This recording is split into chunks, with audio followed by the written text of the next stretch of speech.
Really interesting fight at 135 pounds. 2 UFC debuts. The man on the left of the screen, Adrian Yanez, taking on vicious Victor Rodriguez in a fight that was originally supposed to be between Aaron Phillips and Yanez. What can I say? I am really excited about this fight, and I cannot hide the excitement, which is something I normally say to mask a fight that's not very good, but this one should deliver. Because with Adrian Yanez, if you've seen any of his performances, you're going to know where the comparisons will lie, and you will get this comparison on Fight Night. So I'm going to preface it. Adrian Yanez fights a lot like, and kind of looks like, Jorge Masvidal. His boxing is so crisp and technical. In his last fight against Brady Huang, I've watched the fight at least 7 times before this. Not the Luke Thomas 49 times, the Holloway Volkanovski 2, but 7 times. Out of a fight that didn't last not even a minute, it lasted 39 seconds. Adrian Yanez, the combo that he lands to finish that fight was both full of technique and full of power. His hooks are insane. His movement on the feet's great. And if you really want to get a gauge on how good Adrian Yanez is, go back and watch his fight against Kyle Estrada that headlined LFA 78 if you want a little bit of a taste. This guy is incredibly technical on the feet. He can throw nice leg kicks. He's very well-rounded. But again, it's his crisp boxing that gets it done. He's taken on really good competition. The 3 losses on his record. A split decision loss to Miles Johns in 2018. That was the headliner for LFA 55 for the belt. He loses that. He lost a split decision to Domingo Pilarte back 3 years ago. And he lost to Levi Mowles at Legacy FC 37.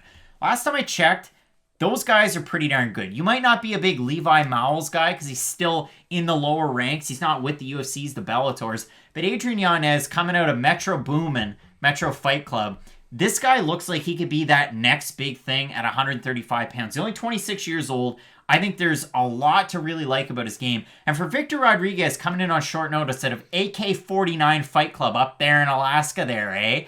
You look at some of his fights. He's a purple belt in Brazilian Jiu-Jitsu. This guy's a southpaw. He throws 110% into every single strike. And if he doesn't finish you early, I'd worry about it. You go back and watch his last fight. He was taking on a really tough out in Jared Mazarek, who's 8-1 going into it. Finishes him in the second round. Mazarek looked like a brick shithouse in that one. These guys slugged it out. I mean, Mazarek took him down early. Rodriguez got up, got a takedown of his own. Again, slugged it out. I can't emphasize this enough. The guy throws everything into his shots. And I mean, you look at his overall career record. He lost in 2014 to Jet Bailey. It's solid as a Rock FC. He lost to Johnny, we're going to ride those Tauntaun, and got knocked out in the first round of that fight. But apart from that, a decent record. Again, the jiu-jitsu background, you can tell just off of a limited sample size if you go back and watch the Alaska FC fights that the guy is well-rounded.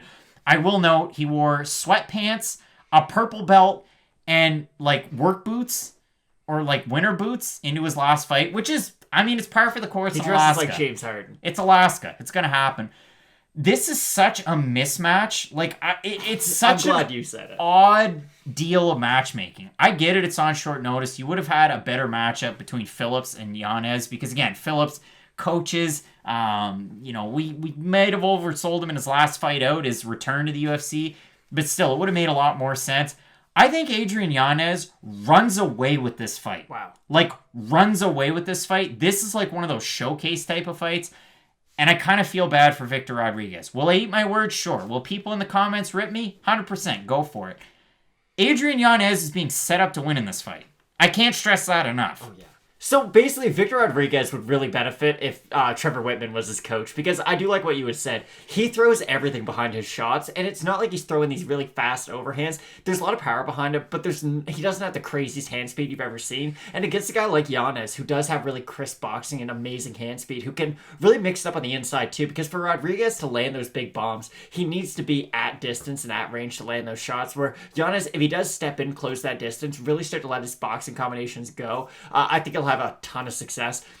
Yanez, I don't think is going to be like a T. Edwards coming off Contender Series where they have these highlight reel knockouts. You start hearing about, the crazy athleticism, the really good knockout power, and then just kind of fade out in the UFC. I do think the sky really is the limit for Yanez because when you look at his striking, you can kind of tell that, again, I'm probably overhyping him right now, but when you look at the people in the top 10 of most divisions, everyone kind of has the one thing that sets them apart, the one thing that makes them special. I do think Giannis's boxing is at a level in which it does kind of separate him from a lot of his contemporaries, especially at 135, where you see a lot of people who are just very well-rounded, where he brings more of a specialty to the division. So I agree. Very much a showcase fight that he should be able to run. Like, if you like a Rob Font, maybe That's a you good get example. a little bit of a flash in this fight. So, I mean, again, I hate to rag on poor Victor Rodriguez. It's not his fault, but you look at the start of his career. So he fights a debuting fighter in his debut, 2011.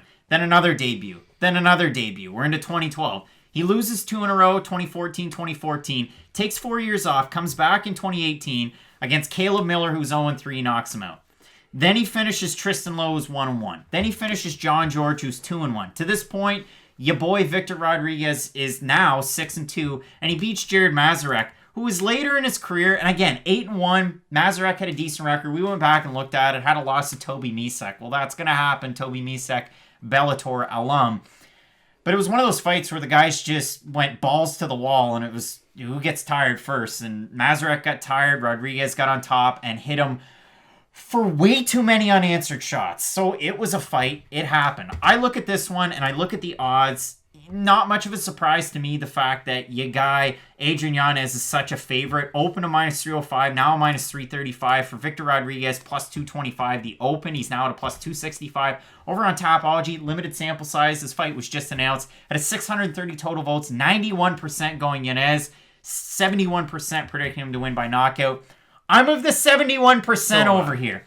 Again, I'm sorry if I was way too one-sided in this prediction, because we try not to be. And if Victor Rodriguez wins, A, feather in his cap, B, I was totally wrong, and C, I will eat my words. But I do not see that happening. I think Adrian Yanez is like a as blue of a blue chip prospect as you can have at 135 coming out of the LFA circuit. He's fought for a title. He's fought UFC level competition. I can't say enough good things about him. Again, Metro Boomin, Metro Fight Club. I think Adrian Yanez gets this win quite easily. I agree 100%. This really is a showcase for one of the higher level prospects that we're going to see at 135. And it's a division full of young, really good up and coming talent. So I do think Yanez could be a guy who's really going to be able to jump in, and really fun fights on the horizon for him. Matt, both going with Adrian Yanez to get the win. I'm really looking forward to this card. A lot of under the radar fights. Your co-main event, Bryce Mitchell, camo shorts, taking on a really tough out Andre Feely. Touchy's a weird nickname. You have Anderson Silva, Uriah Hall in your main event. Just keep it locked in with Fight Night Picks, Matt, as we always say. Let's get into it.